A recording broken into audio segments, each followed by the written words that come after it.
सुप्रभात प्यारे बच्चों। कार्यपत्र 76। तिथि है 22 जनवरी 2021। विषय है हिंदी, कक्षा 9।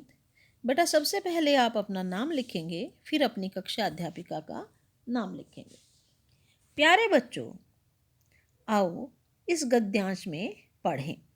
मेरे संग की औरतें। पाठ का नाम है मेरे संग की औरतें। पाठ का अगला अंग और नीचे दिए गए प्रश्नों के उत्तर दें। तो ये गद्यांश बेटा मेरे संग की औरतों से लिया गया है। इससे पहले भी हमने गद्यांश किए थे, तो उसमें क्या बताया गया था, जो हमारी लेखिका है उन्होंने अपने परिवार के कि जितनी भी औरतें थी उसके बारे में जिक्र किया है।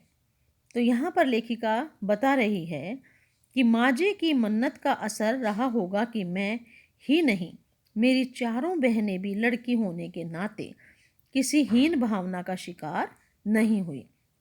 तो जो लेखिका है, इसकी कितनी बहनें और हैं बेटा? 4 बहनें हैं, यानी कुल मिलाकर ये हैं 5 बहनें। तो ये लड़कियों की तरह पैदा नहीं हुई, पैदा तो हुई लेकिन लड़कियों की तरह इनकी परवरिश नहीं हुई, इनको हीन भावना से ग्रस्त नहीं होने दिया।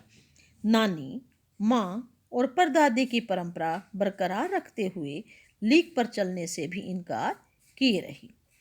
पहली लड़की जिसके लिए मन्नत मांगी गई थी वह मैं नहीं, मेरी बड़ी बहन मंजुल भगत थी। यानी जो हमारी लेखिका है वो 2 नंबर की है। तो पहली बहन का नाम है मंजुल।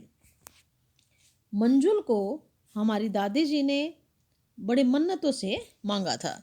तो मंजुल भगत जो थी बहुत सालों बाद इनके घर में पैदा हुई थी, और इसके बाद 4 बहनें और आ गई। घर का नाम था रानी। मंजुल को घर में क्या कहते थे बेटा? रानी के नाम से पुकारते थे, और बाहर का नाम था इसका मंजुल।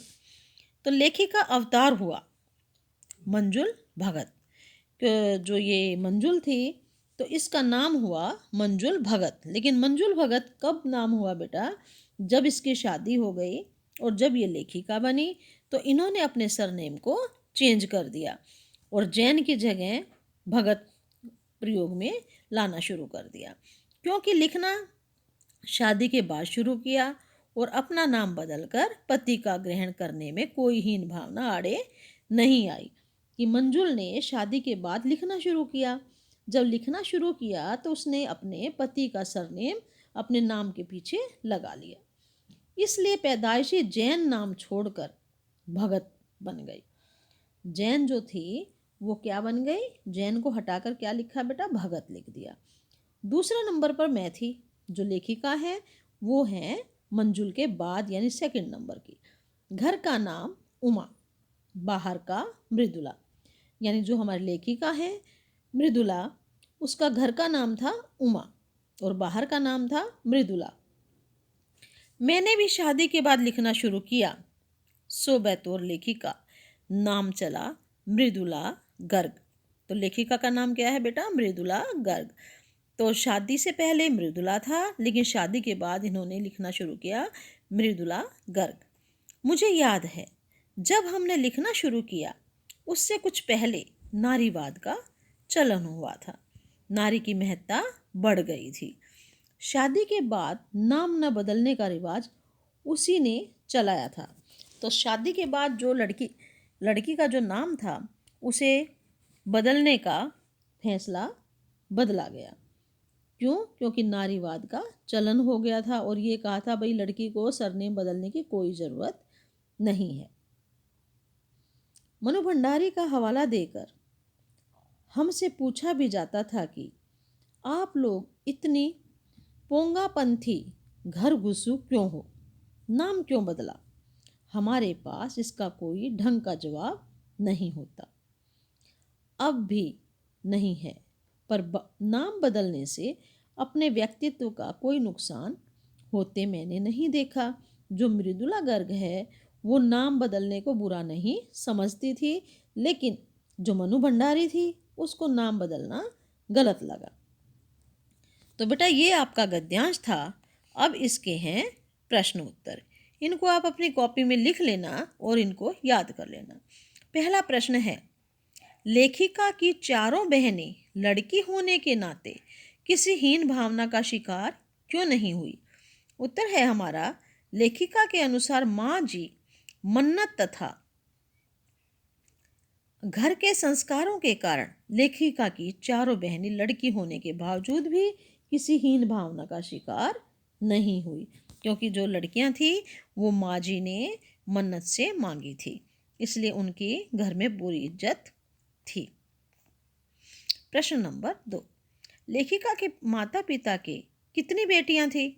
उत्तर है हमारा, लेखिका के माता पिता के 5 बेटियां थी। कितनी बेटियां थी बेटा? 5 बेटियां थी। तो प्रश्न नंबर 3, शादी के बाद नाम न बदलने का रिवाज कैसे शुरू हुआ? उत्तर है हमारा, शादी के बाद नाम न बदलने का रिवाज नारीवादी आंदोलन के बाद शुरू हुआ। कौन से आंदोलन के बाद? नारीवादी आंदोलन के बाद शुरू हुआ। प्रश्न नंबर 4, मनु भंडारी कौन है? उत्तर है, मनु भंडारी हिंदी की सुप्रसिद्ध कहानीकार हैं। मनु भंडारी कौन है बेटा? मनु भंडारी हिंदी के सुप्रसिद्ध कहानीकार है। 5वां, शादी के बाद क्या लड़कियों को अपना नाम बदल लेना चाहिए? सोचिए और लिखिए। उत्तर है हमारा, मुझे नहीं लगता कि शादी के बाद एक महिला को अपना नाम बदलना चाहिए। तो बेटा ये हमारे विचार हैं, आप अपने विचार भी इसमें लिख सकते हो। नाम इंसान की पहचान होती है और मुझे नहीं लगता शादी के बाद पहचान बदलनी चाहिए। शादी के बाद एक महिला अपना सरनेम बदलती है या नहीं, ये उसकी खुद की मर्जी है, इसमें उस पर कोई दबाव नहीं डाला जा सकता। तो बेटा ये थे प्रश्नों के उत्तर। तो इनको अब आप याद कर लेना। तो घर में रहिए, सुरक्षित रहिए, बाहर निकलो तो मास्क लगाकर ही बाहर निकलो।